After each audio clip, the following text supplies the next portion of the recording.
Hello प्यारे बच्चों, आप कैसे हैं? उम्मीद कर रहे हैं आप अच्छे होंगे और पढ़ाई भी अच्छे से कर रहे होंगे। जैसा कि इससे पहले हमने आपको प्रेजेंट कंटीन्यूअस टेंस का पूरा नियम, पहचान और सब चीज हमने बता दिया था और आप पढ़ भी लिए होंगे। आज हम आपके लिए लेकर के आए हैं प्रेजेंट परफेक्ट टेंस का नियम, पहचान कैसे बनाएंगे, किस प्रकार बनाएंगे, ये सब चीजें आज हम वर्णन करेंगे और आपको बताएंगे और किस प्रकार ये आसान हो जाएगा और आसान करके हम आपको देंगे जिससे आपको इसको करने में कोई समस्या नहीं होगा। इसीलिए प्यारे बच्चों इस वीडियो में पूरा शुरू से लेकर के अंत तक बने रहिएगा, जिसके बाद आपको कोई टेंस में समस्या नहीं होगा। तो आज हम आपके लिए पार्ट 4 लेकर के आए हैं। इससे पहले मैंने पार्ट 3 तक आपको क्या कर दिया था, दे दिया था और उम्मीद कर रहा हूं उतनी चीज आप तैयार कर लिए होंगे। अब कोई समस्या नहीं होगा। इसीलिए मैं आपके लिए अगला वीडियो लेकर के आया प्रेजेंट परफेक्ट टेंस का, जिससे आपको कोई समस्या नहीं होगा। तो आइए बच्चों देखते हैं कि क्या कहता है प्रेजेंट परफेक्ट टेंस और क्या पहचान होता है। तो आज मैं कुछ ट्रिक आपको बताने वाला हूं जिसके बाद आपको कोई समस्या नहीं होगा। तो आइए चलते हैं। तो इसका पहचान क्या कह रहा है? पहचान कह रहा है जिस वाक्य के अंत में, जिस वाक्य के अंत में चुका है, चुकी है, चुके हैं, लिया है, दिया है इत्यादि शब्द आता है तो प्रेजेंट परफेक्ट टेंस कहलाता है। यानी सीधा कहने का सीधा फंडा है, जिस वाक्य के अंत में चुका है, चुकी है, चुके हैं इत्यादि शब्द आता है तो वह प्रेजेंट परफेक्ट टेंस कहलाता है। और एक बात मैं और आपको बता देना चाहता हूं, ट्रिक समझिए क्या है और मैं बता दूं।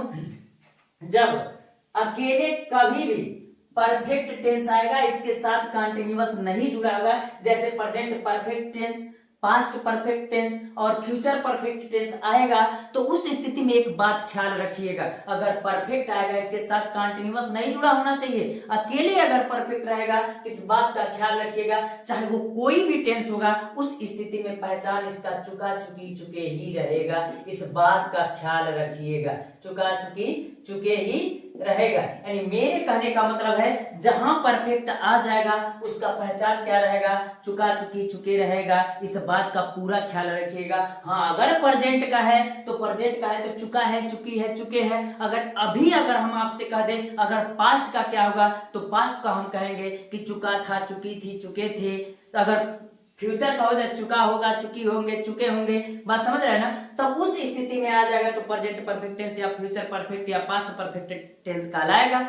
तो अब क्या करा, एक चीज और बता देना चाहते हैं, इस बात को आप ख्याल रखिएगा क्या होता है। और मैं आपको बता दूं, जहां अकेले परफेक्ट आ जाएगा ना तो वर्ब का थर्ड फॉर्म लिखिएगा, चाहे वो कोई भी टेंस होगा। कौन सा फॉर्म लिखेंगे? वर्ब का थर्ड फॉर्म लिखेंगे, चाहे वो प्रेजेंट का होगा, पास्ट का होगा, चाहे फ्यूचर का होगा। यानी सब बातें आपको समझ में आ गई कि कब वर्ब का फर्स्ट फॉर्म लगेगा, कब सेकेंड, कब थर्ड फॉर्म लगेगा और कब आईएनजी फॉर्म लगेगा। हमने कहा चाहे प्रेजेंट परफेक्ट टेंस हो, चाहे पास्ट परफेक्ट टेंस हो, चाहे फ्यूचर परफेक्ट टेंस हो, तीनों स्थिति में वर्ब का कौन सा फॉर्म लगेगा? वर्ब का थर्ड फॉर्म लगेगा। तो इसी प्रकार कह रहा है, तो ये तो समझ में आ गया कि जिस वाक्य के अंत में चुका है, चुकी है, चुके हैं, लिया है, दिया है इत्यादि शब्द आता है, सब क्या कहलाता है? प्रेजेंट परफेक्ट टेंस कहलाता है। तो आइए हम क्या करते हैं, आइए रूल पढ़ते हैं। क्या कह रहा है? कह रहा है जिस वाक्य के अंत में, जिस वाक्य के अंत में चुका है, चुकी है, चुके हैं इत्यादि शब्द आता है वहां है वो की अंग्रेजी लिखी जाती है। और हमने कहा था एक ही जगह बस नहीं लिखा जाता है। अगर आप प्रेजेंट इंडेफिनिट टेंस पढ़ेंगे तो एक ही जगह बस है वो की अंग्रेजी नहीं लिखा जाता है। जिस वाक्य के अंत में ता है, ती है, ते है आ जाता है तो वहां कोई अंग्रेजी नहीं लिखी जाती। इसमें कह रहा है कि इत्यादि शब्द आता है तो है वो की अंग्रेजी लिखी जाती है, जो एक वचनकर्ता के साथ हैज, यानी एक वचनकर्ता के साथ हैज लिखा जाता है और बहुवचनकर्ता के साथ हैव लिखा जाता है। तथा वर्ब का कौन सा फॉर्म लिखते हैं? तो वर्ब का थर्ड फॉर्म लिखते हैं। उम्मीद कर रहे हैं बच्चों ये बात पूरा समझ में आ गया होगा, आपको कोई समस्या नहीं हो रहा होगा। तो आइए इसका स्ट्रक्चर देखते हैं कि किस प्रकार होता है। तो कह रहा है अगर इसका स्ट्रक्चर लिखेंगे तो सब्जेक्ट होगा और हैज हैव होगा, प्लस वर्ब का थर्ड फॉर्म होगा, प्लस ऑब्जेक्ट और अदर वर्ड होगा। यानी सीधा कहने का मतलब है सब्जेक्ट प्लस हैज या हैव प्लस वर्ब का third form plus subject plus other word होगा, इतनी बात हम कह सकते हैं। यानी एक वचन रहेगा तो हैज लगाइएगा और बहुवचन रहेगा तो हैव लगाइएगा, और कोई फंडा नहीं है। और वर्ब का कौन सा फॉर्म लगेगा, थर्ड फॉर्म लगेगा, तो इसमें आपको कोई समस्या होने वाली नहीं है। तो आइए देखते हैं कि क्या करें। बच्चे किताब पढ़ चुके हैं, तो बच्चे एक वचन है कि बहुवचन, तो कहेंगे बच्चे बहुत बच्चे हैं, इसलिए वो बहुवचन है। तो हम कहेंगे कि द चिल्ड्रेन बहुत बच्चे हैं, तो क्या लगेगा, हैव लगेगा। और क्या कर रहे हैं, किताब पढ़ चुके हैं, तो रीड का थर्ड फॉर्म भी क्या होता है, रीड, तो कहेंगे रीड बुक कहेंगे।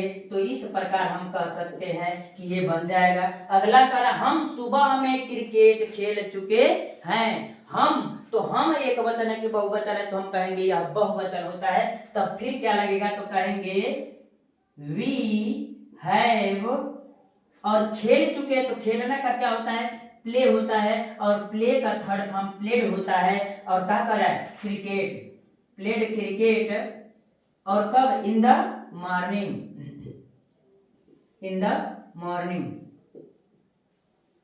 अगला कह रहा है विराट कक्षा में पत्र लिख चुका है। तो विराट एक नाम है, और जब नाम रहता है तो एक वचन रहता है, तो कहेंगे विराट, और जब एक वचन है तो आप लगाइएगा हैज, यानी विराट हैज रिटेन होता है, राइट का third form written letter in the class, तो कहेंगे इन द क्लास। उम्मीद करें प्यारे बच्चों इतनी बात समझ में आ रही होगी। और इसका चाहे पहचान हुआ चाहे रूल हुआ, यानी यह अफर्मेटिव का अगर कहे कोई कि पहचान बताइए परफेक्ट टेंस का क्या होता है, रूल क्या होता है और स्ट्रक्चर क्या होता है, तो कोई आपको समस्या नहीं होना चाहिए। इसमें सब्जेक्ट प्लस है प्लस वर्ब का third form plus subject plus other word आप बता सकते हैं। तो आइए चलते हैं, आप देखते हैं प्यारे बच्चों इसका निगेटिव सेंटेंस क्या कहता है। तो आइए प्यारे बच्चों निगेटिव सेंटेंस देखते हैं कि क्या कहता है और किस प्रकार हम बनाएंगे उसको। तो कोई अफर्मेटिव और निगेटिव में अंतर, बस थोड़ा सा अंतर होता है, यानी हैज और हैव के बाद क्या कर देंगे, नॉट जोड़ देंगे, और वर्ब का थर्ड फॉर्म तो रहेगा ही, यानी कोई समस्या नहीं होने वाला। तो अगर इसका नियम कहेंगे किस प्रकार होगा, तो नियम अगर कहेंगे तो कहेंगे ऐसे वाक्यों को बनाते समय एक वचनकर्ता के साथ हैज नॉट तथा बहुवचनकर्ता के साथ हैव नॉट का प्रयोग करते हैं, और तथा वर्ब का थर्ड फॉर्म लिखते हैं। इतनी बात तो आपको पता ही है। अभी अफर्मेटिव हमने बताया था सब्जेक्ट प्लस हैज या है प्लस वर्ब का third form plus subject plus other word, लेकिन इसमें क्या हो जाएगा, बस हैज या हैव के बाद क्या लग जाएगा, नॉट लग जाएगा, तो वो निगेटिव हो जाएगा और वर्ब का थर्ड फॉर्म रहेगा ही। इसीलिए हमने कहा ऐसे वाक्यों को बनाते समय बहुवचनकर्ता के साथ हैव नॉट का प्रयोग करते हैं तथा वर्ब का थर्ड फॉर्म लिखते हैं। तो आइए प्यारे बच्चों बना के इसको देखते हैं कि क्या कहता है। तो कहेंगे आर्यन कमरे में उपन्यास नहीं पढ़ चुका है। तो आर्यन कमरे में उपन्यास नहीं पढ़ चुका है, तो हम कहेंगे आर्यन, और आर्यन किसी का नाम है तो यह एक वचन है, इसलिए क्या हो जाएगा, हैज हो जाएगा, नॉट हो जाएगा, और पढ़ चुका है तो पढ़ना का रीड ही थर्ड फॉर्म होता है, रीड नॉवेल हो जाएगा, और कहा इन द रूम हो जाएगा, तो कहेंगे इन द रूम। तो इतनी बात तो समझ में आ ही रही है। अब अगला कह रहा है तुम रात में शतरंज नहीं खेल चुके हो। तो तुम एक वचन है कि बहुवचन, तो कहेंगे यह बहुवचन है, तो कहेंगे you have not played chess in the night, क्या कहेंगे, इन द नाइट कहेंगे। इसी प्रकार अगर अगले को देखे तो कर राधा खाना नहीं पका चुकी है, तो हम कहेंगे राधा एक वचन है, इसलिए क्या हो जाएगा, तो कहेंगे Radha has not cooked food, यानी इस प्रकार बनेगा। और उम्मीद कर रहे हैं प्यारे बच्चों यह निगेटिव सेंटेंस भी आपको समझ में आ गया होगा। अब आइए हम लोग देखते हैं इंट्रोगेटिव कौन, यस नो वाला देखते हैं, फिर डिटेल वाला देखेंगे। तो आइए यस नो वाला देखते हैं। तो आइए प्यारे बच्चों देखते हैं इंट्रोगेटिव सेंटेंस यस नो वाला क्या कहता है। इससे पहले भी मैंने आपको बता दिया है कि इंट्रोगेटिव सेंटेंस यस नो वाला वह सेंटेंस होता है जिसका जवाब हम हाँ या ना में दे सकते हैं, यस या नो में दे सकते हैं, डिटेल में देने की जरूरत नहीं पड़ेगी, तो उसको हम क्या कहते हैं, इंट्रोगेटिव सेंटेंस यस नो वाला कहते हैं। अगर कहें इसका रूल क्या होता है, तो रूल कहेंगे ऐसे वाक्यों में, तो कहेंगे ऐसे वाक्यों में प्रश्नवाचक शब्द सबसे पहले रहता है, यानी सबसे पहले रहता है, लेकिन उसकी अंग्रेजी नहीं लिखेंगे। पिछले वीडियो में भी हमने बता दिया है कि उसकी अंग्रेजी नहीं लिखते हैं। उसके स्थान पर एक वचनकर्ता के साथ हैज और बहुवचनकर्ता के साथ हैव का प्रयोग करते हैं तथा वर्ब का अंत में प्रश्नवाचक चिन्ह क्या करते हैं, अवश्य लगाते हैं और वर्ब का थर्ड फॉर्म लिखते हैं। सीधा कहने का मतलब है ऐसे वाक्यों में प्रश्नवाचक सबसे पहले रहता है लेकिन उसकी अंग्रेजी नहीं लिखते हैं, तो उसके स्थान पर अगर एक वचनकर्ता रहेगा तो हैज लिखिएगा, अगर बहुवचनकर्ता रहेगा तो हैव लिखिएगा और अंत में प्रश्नवाचक चिन्ह अवश्य लगाइएगा और वर्ब का कौन सा फॉर्म लिखिएगा, तो वर्ब का थर्ड फॉर्म लिखिएगा। तो ये एग्जांपल के थ्रू हम लोग देखते हैं। तो कह रहा है क्या धोबी कपड़ा धुल चुका है, तो अगर क्या आ गया तो इंटरोगेटिव यस होने वाला है, क्योंकि ये प्रश्नवाचक शब्द पहले आ गया है और इसका जवाब हम यस या नो में दे सकते हैं। जब पहले आ जाता है तो इसका मीनिंग नहीं लिखते, तो इसके स्थान पर क्या लिखेंगे, एक वचन है इसलिए क्या लिखेंगे, तो कहेंगे हैज लिखेंगे, यानी has the washerman, the washerman has the washerman washed cloth, तो हम कहेंगे washed cloth और क्वेश्चन मार्क अंत में जरूर रहेगा। अगला कह रहा है क्या वे फुटबॉल खेल चुके हैं, तो वे एक वचन है कि बहुवचन है, तो कहेंगे बहुवचन है, तो इसकी अंग्रेजी क्या लिखेंगे, तो कहेंगे हैव रहेगा और उसके बाद दे रहेगा और उसके बाद से कह रहा है कि प्लेड यानी खेल चुके हैं, तो क्या हो जाएगा प्लेड फुटबॉल, तो प्लेड फुटबॉल हो जाएगा। अब अंत में क्या लगेगा, क्वेश्चन मार्क लगेगा। क्या वह आम खा चुका है, तो वह फिर आ गया एक वचन, तो क्या लगेगा, तो हम कहेंगे हैज लगेगा और वह है तो कहेंगे ही। और उसके बाद क्या कहेंगे, ईट का थर्ड फॉर्म क्या होता है, तो ईटेन होता है, तो ईट का ईटेन हो जाएगा और आम खा रहा है तो ईटेन मैंगो, तो हम कहेंगे मैंगो हो जाएगा और क्वेश्चन मार्क अंत में हो जाएगा। इस प्रकार आपका इंट्रोगेटिव यस नो वाला हो गया है। तो आइए प्यारे बच्चों अब हम लोग देखते हैं कि इंट्रोगेटिव डिटेल वाला क्या होता है। तो प्यारे बच्चों डिटेल वाला क्या कहता है, हमने बताया था कि जिसका जवाब हम यस नो में दे सकते वो तो यस नो वाला होता है, लेकिन जिसका जवाब हम डिटेल में देंगे यानी कोई क्वेश्चन पूछेगा अगर उसका जवाब हमें डिटेल में देना पड़ेगा, यस नो में नहीं दे सकते हैं तो उसको हम डिटेल वाला कहते हैं। तो आइए हम बताते हैं इसको कैसे लिखते हैं, इसको पढ़ने के बाद कोई समस्या नहीं होगा। तो कहेंगे ऐसे वाक्यों में प्रश्नवाचक शब्द बीच में रहता है, ऐसे वाक्यों में प्रश्नवाचक शब्द बीच में रहता है लेकिन उसकी अंग्रेजी सबसे पहले लिखते हैं। यानी अगर डिटेल वाला होगा तो वह बीच में होगा लेकिन उसकी अंग्रेजी सबसे पहले लिखेंगे। तो कहेंगे बाकी सारा यस नो वाला ये नियम, यानी बाकी सारा नियम जो है वो यस नो वाला ही है।